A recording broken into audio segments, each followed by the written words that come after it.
9वां श्लोक पढ़ते हैं। अंधम तमः प्रविशन्ति ये विद्याम उपासते ततो भूय इव ते तमो य उ विद्यायाम रतः।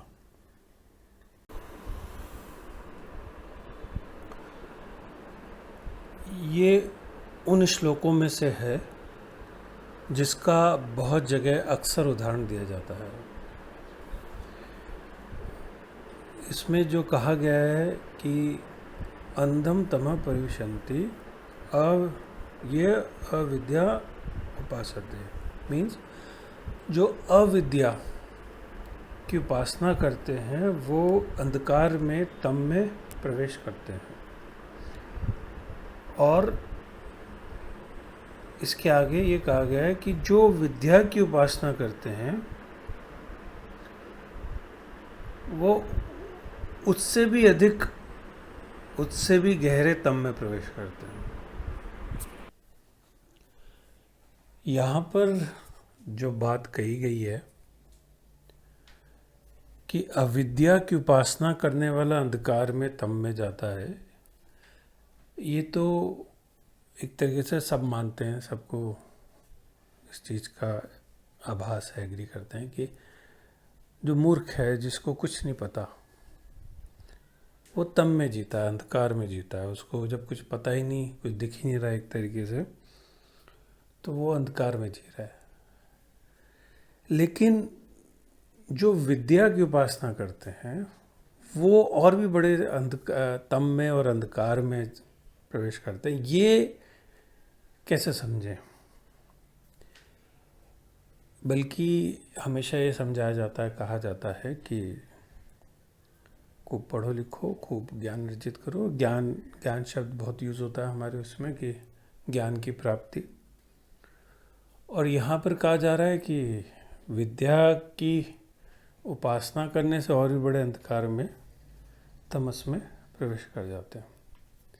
तो क्या कहा जा रहा है? विद्या मतलब क्या है? अविद्या मतलब क्या है? विद्या अगर देखा जाए, जो भी आपने जाना है, जो भी आपने जानकारी इकट्ठी करी है, कह सकते हैं, या जो भी चीज़ आपकी जानी गई है, वो जानने की कोशिश, जानने की क्षमता, विद्या, जैसे इंग्लिश में हम कहते हैं लर्निंग। तो जो कुछ भी जाना जा रहा है वो एक तरीके से विद्या है।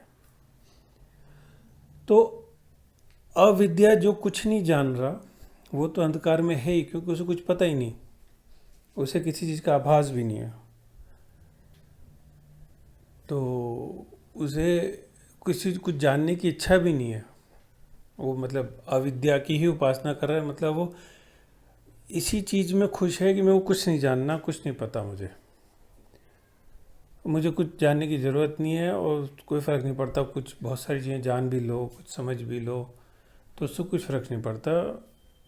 तो जिसका ऐसा भाव है, बहुत सारे लोग होते हैं जो जैसे डे टू डे एक्टिविटीज़ में, रोज़मर्रा के कामों में लगे रहते हैं, और उनसे कहोगे जो कुछ समझने की कोशिश करो, शास्त्र पढ़ने की कोशिश करो, तो कहते हैं कि नहीं, क्या रखा है इन चीज़ों में, या कुछ अच्छी बातें डिस्कस करने की कि छोड़ो, गप्पे मारने में बड़ा मज़ा आएगा, कुछ इधर उधर की बातें करने में जिनमें कोई विद्या वाली, जानने वाली बात नहीं है।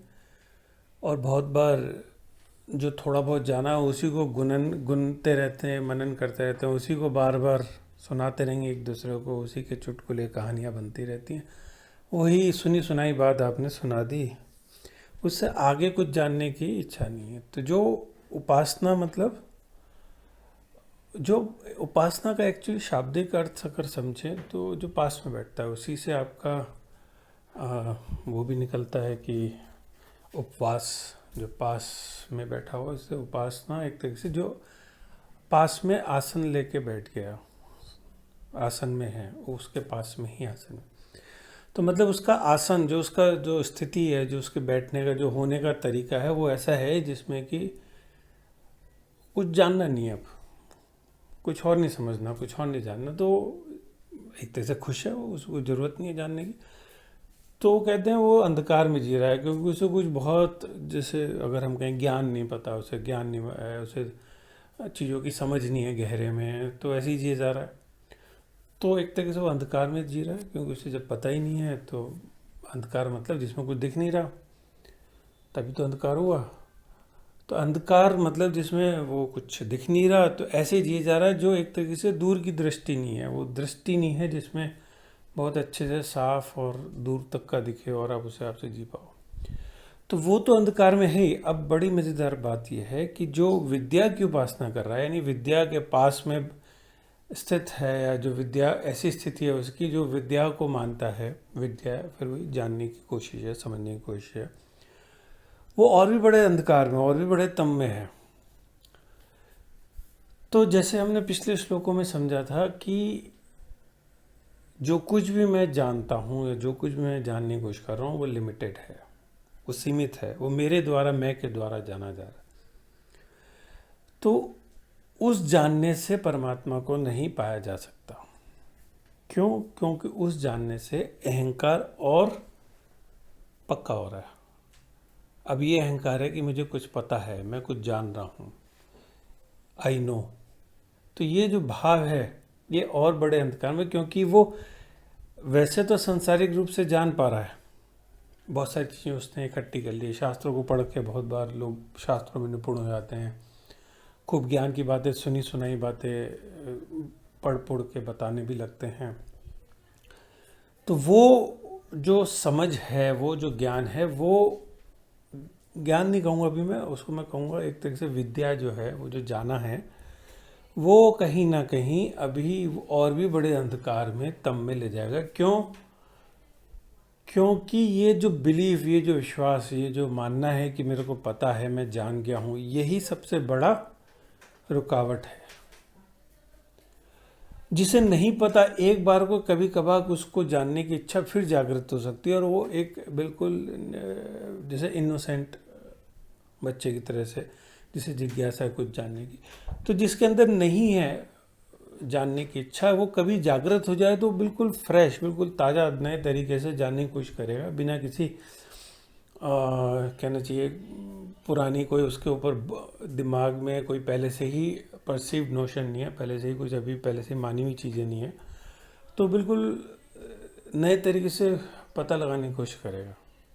तो एक बार को वो इनोसेंट है, इनोसेंट तो एक बार को फिर भी पालेगा, एक बार के अक्सर वो लोग पा लेते हैं। बट जो इनोसेंट नहीं है, मतलब जिसको ज्ञान का अभिमान हो गया, ज्ञान का जो भाव हो गया कि मैं जानता हूँ, वो तो ये मान के ही चल रहा है कि मेरे को पता है, और वो उसी दायरे में ढूंढने की कोशिश करता है, उसी दायरे में समझने की कोशिश करता है, उसी दायरे में उसी तरीके से जो समझ लिया, पा लिया, उसी को बुनता रहेगा, उसी से और आगे समझने की, उसी से परमात्मा को जानने की कोशिश करेगा जो उसने जाना है।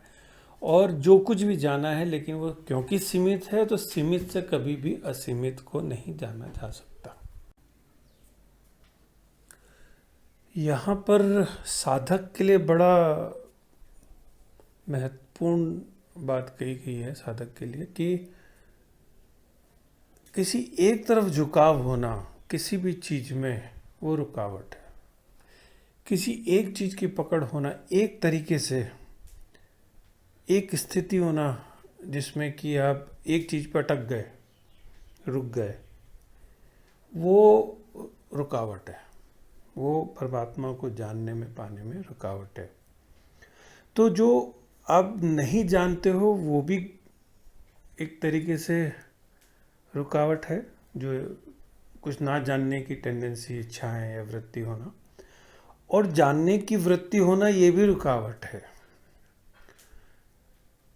तो मध्यम मार्ग हम जिसे कह सकते हैं, सम्यक मार्ग जिसे हम कह सकते हैं, सम्यक तरीका, सम्यक अप्रोच, बैलेंस्ड अप्रोच, वो जरूरी है। लेकिन सम्यक का मतलब क्या हुआ इसमें? सम्यक को समझे कैसे? सम्यक को समझने का मतलब यह है कि यहाँ पर जो बात कही गई है कि जानने की कोशिश तो करनी है, क्योंकि वो कोशिश नहीं होगी तो कैसे आप आगे बढ़ोगे, कैसे कुछ पता लगने की कोशिश होगी। वो जिज्ञासा जरूरी है, वो मुमुक्षु होना जरूरी है, किंतु उसका अहंकार, उसका भाव कि मेरे को जानना है, मेरे को और जानना है, वो भाव, उसकी पकड़ नहीं होनी चाहिए।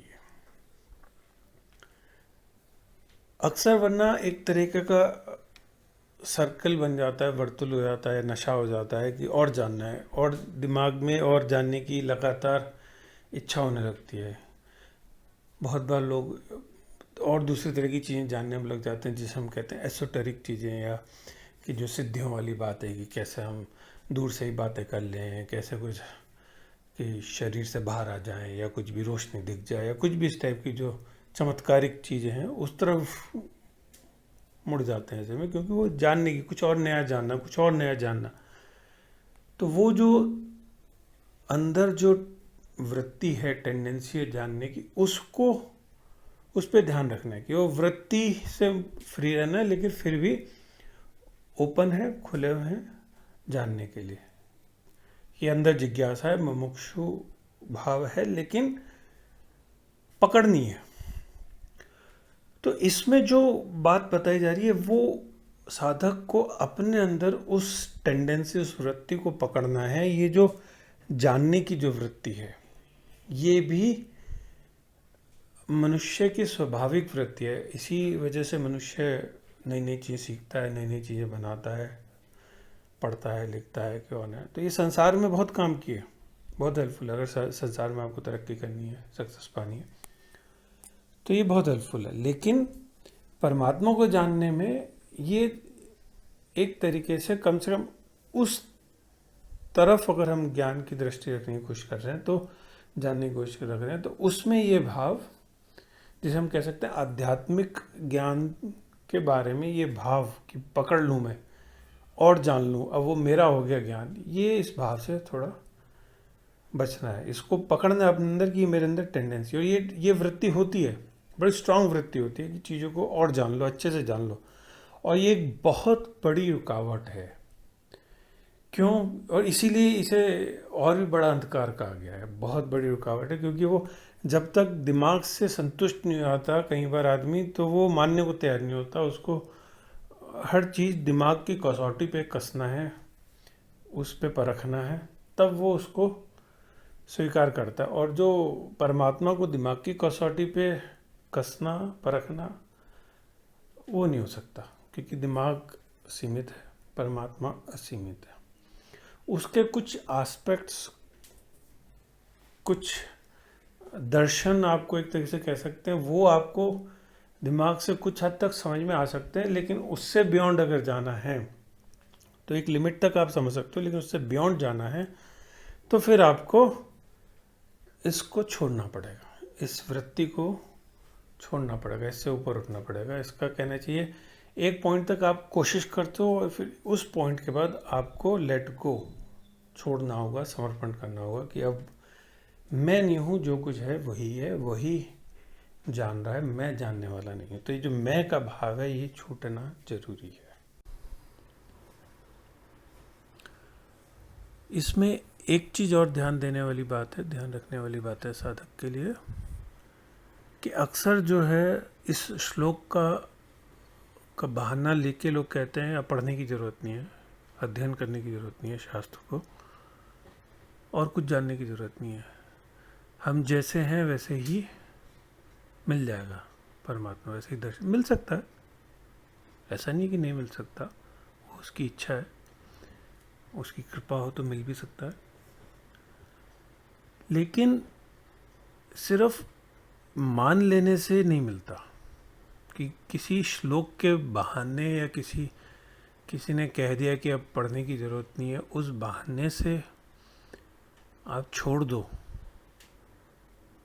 तो नहीं होगा। अपने अंदर से छूट जाए। कभी कभी होता है, आपने कोई शास्त्र पढ़ा, बुक पढ़ी, किसी संत की लिखी हुई बुक पढ़ी, और एक चैप्टर पढ़ा, 2 पेज पढ़े, 3 पेज पढ़े, तो उसके बाद ऐसा लगता है कि अभी और नहीं पढ़ना, इसी को पहले गुणन कर ले, मनन कर ले, वो ठीक है, वो ज़रूरी है, क्योंकि आप पढ़ रहे हो फिर उसको समझने की कोशिश कर रहे हो, अप्लाई करने की कोशिश कर रहे हो, उस पर एक्सपेरिमेंट कर रहे हो, उस पर जांचने की कोशिश कर रहे हो कितना मेरे लिए ये ट्रुथ है, सही है, सत्य है, तो वो ठीक है। लेकिन अगर आपने कहते अब मैं नहीं पढ़ूंगा क्योंकि श्लोक में लिख दिया कि जानने से, ये जानने की टेंडेंसी ये तो और अंधकार बन जाएगी, वो क्योंकि टेंडेंसी तो नहीं बदली, जो वृत्ति है वो तो वहीं की वहीं है, अभी भी है, लेकिन सिर्फ मान लिया इसलिए आपने छोड़ दिया पढ़ना, लेकिन वृत्ति अभी भी। अब शास्त्र नहीं पढ़ोगे तो टीवी देखोगे, कुछ और पढ़ोगे, संसार में बहुत कुछ है जानने को, गूगल पे कुछ ना कुछ सर्च करते रहोगे, तो कुछ ना कुछ लगा रहेगा, वो वृत्ति कहीं ना कहीं ले जाएगी। तो वृत्ति से तो छुटकारा नहीं हुआ, सिर्फ आपने शास्त्र पढ़ने छोड़ दिया। तो जब यहाँ पर जो बताया जा रहा है वो है कि उस वृत्ति को पकड़ना है जिसमें मैं का भाव और मैं जो हूँ और जानना चाह रहा हूँ, वो नहीं होना चाहिए। उसको, उससे थोड़ा सा मुक्ति चाहिए, थोड़ी सी मुक्ति चाहिए। वो समझना है, वो देखना है अपने अंदर कि ये कौन सी वृत्ति है, इसको, इसके पास हम बैठेंगे, देखेंगे, उपवास करेंगे तो उससे आप फ्री हो सकते हैं, हम फ्री हो सकते हैं। लेकिन उससे अगर आप देखोगे ही नहीं, उसके पास बैठोगे ही नहीं, उपवास ही नहीं करोगे, तो उससे फ्री होना मुश्किल हो जाता है, उससे मुक्त होना मुश्किल होता है, क्योंकि वो लगातार आपको चलाई जा रही है वो वृत्ति, कभी कहीं ले जा रही है, कभी किसी चीज़ में लगा रही है। तो अपने अंदर ही वो ढूंढना है, तो अपने अंदर पहले इन वृत्तियों से सामना होगा, इन वृत्तियों से के साथ उपवास करना होगा, इनके पास बैठना होगा। उपवास यानी पास में बैठना, पास में रहना, वास। और जब पास में आप उन वृत्तियों के रहोगे तब धीरे धीरे इन वृत्तियों का मिथ्यापन, ये काम की नहीं है, ये दिखेगा, एंड देन तब वो छूटती हैं। तो एक अलग अप्रोच, थोड़ी सी यहाँ पे एक अलग तरीका हम कह सकते हैं कि अपने अंदर झांकना है, ज़बरदस्ती कुछ नहीं करना है। ज़बरदस्ती नहीं कि आपने मान ली बात और करने लगे। एक्सपेरिमेंट के तौर पे, एक परीक्षण के तौर पे आप कर सकते हो, किसी चीज़ को जांचना है, परखना है, तो उसके लिए फिर आप कुछ करने की कोशिश कर रहे हो, चलो मैं 7 दिन, 21 दिन या 2 महीने, 3 महीने करके देखता हूँ, फिर उसके बाद सोचूंगा, निश्चय होगा कि करना क्या आगे, सही है मेरे लिए कि नहीं है, वो बात अलग हो जाती है। वरना ज़बरदस्ती किसी चीज़ को, सुनी सुनाई बात को मानकर किसी चीज़ को पकड़ना है, छोड़ना, वो थोड़ा सा सही नहीं होगा। तो ये साधक को ध्यान रखने की ज़रूरत है।